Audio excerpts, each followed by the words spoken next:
Dahulu sekali, di sebuah kota kecil, hiduplah seorang pembuat mainan yang sudah tua bernama Geppetto. Dia menjual mainan kayu buatannya untuk bisa bertahan hidup. Satu-satunya yang disesali pembuat mainan ini ialah karena dia tidak memiliki anak.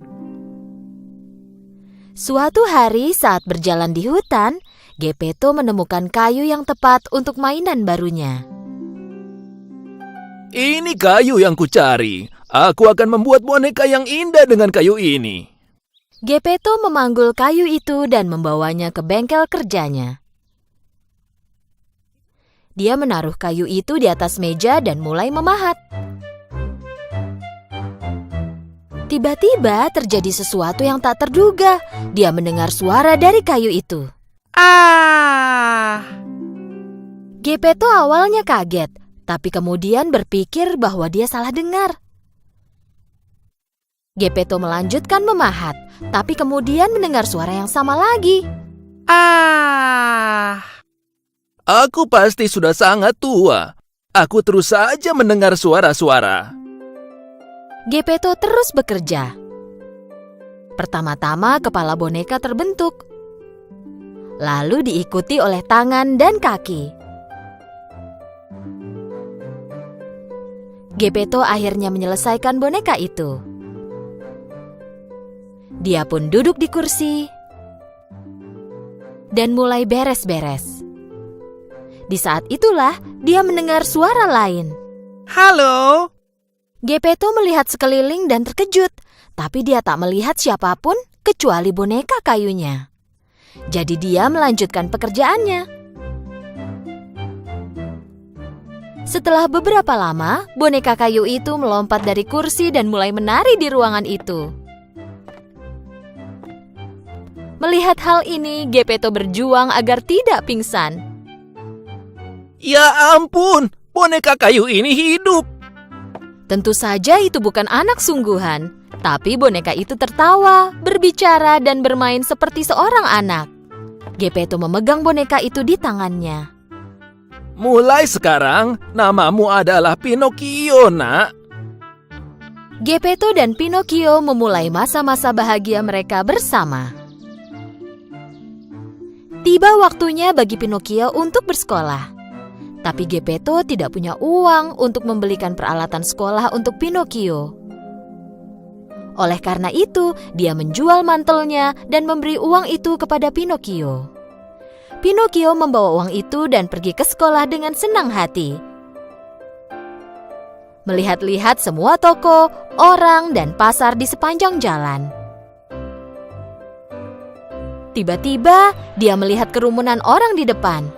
Untuk mencari tahu apa yang terjadi, dia menuju kerumunan itu. Karena sangat pendek, dia sulit melewati orang-orang untuk bisa ada di depan.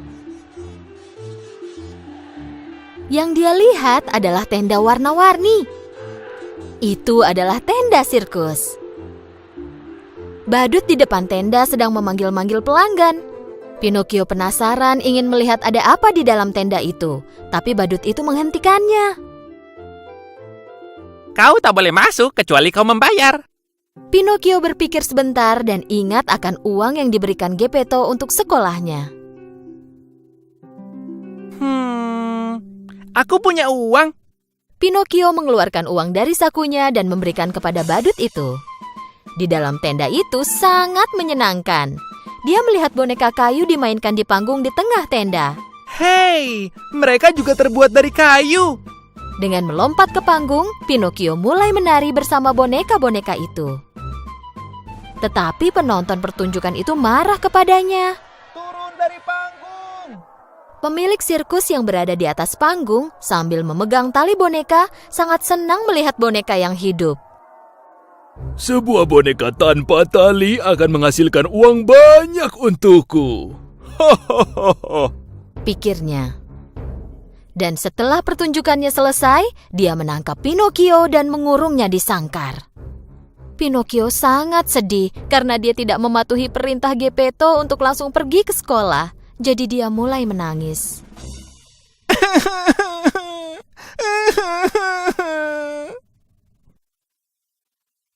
Melihat betapa menyesalnya Pinocchio, seorang peri muncul di sampingnya. Kau seharusnya melakukan yang diperintahkan ayahmu, tapi kulihat kau sudah menyadari kesalahanmu. Itulah kenapa aku menyelamatkanmu, tapi jangan ulangi kesalahan yang sama lagi. Pinocchio sangat senang dan menyeka air matanya. Tapi aku tak punya uang. Bagaimana aku bisa pergi ke sekolah? Peri itu mengucapkan mantra dan uang pun muncul di tangan Pinocchio. Jangan buang-buang uang ini. Pergilah langsung ke sekolah. Peri membawa Pinocchio keluar dari sirkus. Sambil bernyanyi gembira, Pinocchio berjalan menuju sekolah sekali lagi. La la la la la la la la la la la la la la la. Melihat Pinocchio yang bernyanyi bahagia, seekor rubah licik dan temannya menghadang jalan Pinocchio. Dan mereka membuat rencana untuk mengambil uang Pinocchio. Kau mau kemana? Kau terlihat senang sekali. Aku mau membeli peralatan sekolah dan pergi ke sekolah. Uang ini takkan cukup untuk membeli peralatan sekolah. Jika kau lakukan sesuai perintah kami, kau akan punya uang lebih banyak. Kau ingin aku melakukan apa?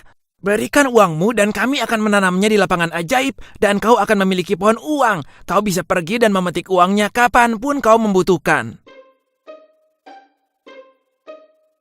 Pinocchio yang lugu percaya pada semua ucapan rubah itu dan menyerahkan semua uangnya. Sambil membawa lari uang itu, rubah dan kucing pun segera pergi. Karena ditinggal sendirian, peri muncul lagi di samping Pinocchio. Kenapa kau masih belum sampai sekolah? Apa kau sudah dapatkan peralatan tulis dengan uang yang kuberikan? Sebenarnya peri tahu bahwa Pinocchio memberikan uangnya ke rubah.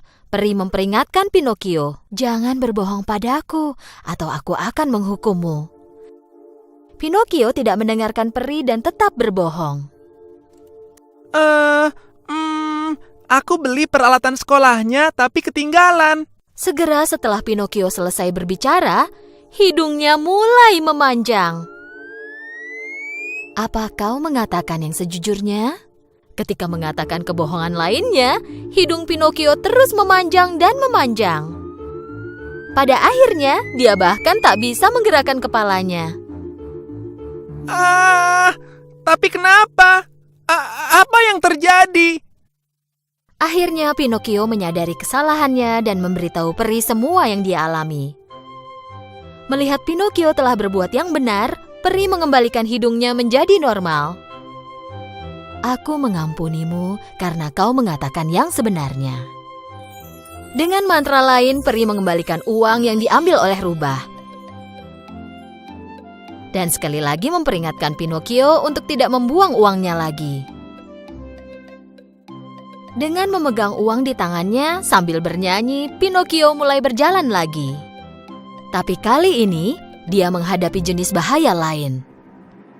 Pemilik sirkus yang pernah menangkapnya dahulu berdiri di hadapan Pinocchio. Karena berhasil melarikan diri, pemilik sirkus sangat dendam pada Pinocchio. Dia ingin menghukum Pinocchio. Dia menangkap Pinocchio dan melemparkannya ke laut. Saat Pinocchio terjatuh ke laut, dia tidak tenggelam. Dia mengambang di air karena dia terbuat dari kayu. Pinocchio sangat suka mengambang dan mulai berenang dengan menggerakkan tangan dan kakinya. Dan sesuatu terjadi ketika dia berenang ke tepi. Hei, apa yang terjadi? Di mana aku? Pinocchio tiba-tiba menemukan dirinya ada di tempat gelap. Dia melihat sekeliling tapi tidak bisa melihat jalan keluar.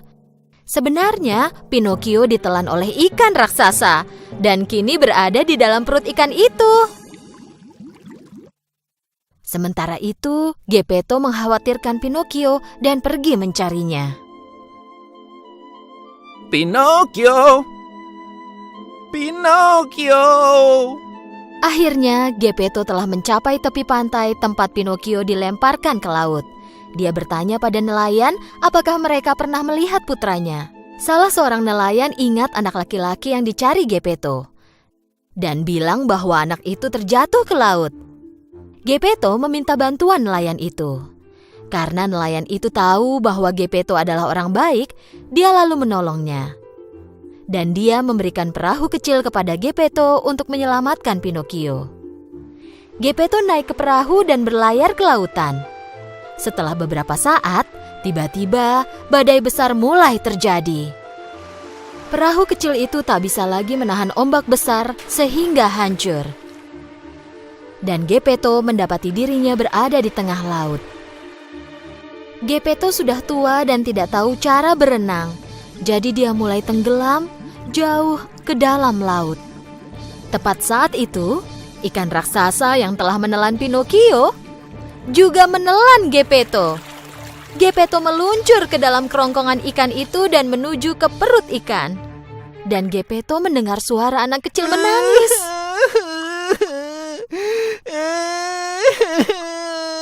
Geppetto tentu saja langsung mengenali suara itu. Pinocchio, anakku, aku akhirnya menemukanmu. Aku khawatir sekali.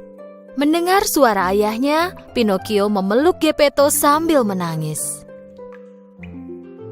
Aku minta maaf karena tidak mendengarkan nasihat ayah. Maafkan aku. Aku akan selalu mematuhi perintahmu. Karena melihat Pinocchio sungguh menyesal, peri memutuskan untuk menolong mereka. Peri membawa Geppetto dan Pinocchio keluar dari perut ikan dan menerbangkan mereka ke tepi pantai. Sejak saat itu, Pinocchio menjadi anak laki-laki yang sangat pintar dan selalu menuruti nasihat ayahnya. Dia pergi ke sekolah setiap hari dan pulang sekolah dia langsung membantu ayahnya bekerja di bengkel. Peri melihat bagaimana Pinocchio telah menjadi anak yang baik dan memutuskan untuk memberinya hadiah. Suatu malam, saat Pinocchio tidur, peri mendatangi tempat tidurnya dan mengucapkan mantra. Keesokan paginya, Pinocchio bangun untuk bersiap ke sekolah seperti biasanya. Saat Pinocchio bangun dari tempat tidur, dia menyadari ada sesuatu yang berbeda. Pertama-tama dia melihat tangannya, lalu tubuhnya. Dia terkejut. Dia tidak terbuat dari kayu lagi. Dia kini anak laki-laki dengan tubuh manusia. Dia melompat dari tempat tidurnya dan berlari ke ayahnya. Ayah, ayah, lihat aku. Melihat Pinocchio yang kini telah menjadi anak laki-laki sungguhan, Geppetto sangat bahagia. Akhirnya aku memiliki putra sesungguhnya. Ayah dan anak mereka berpelukan sambil menangis bahagia. Pinocchio tak pernah berbohong lagi dan hidungnya selalu berada di tempat seharusnya.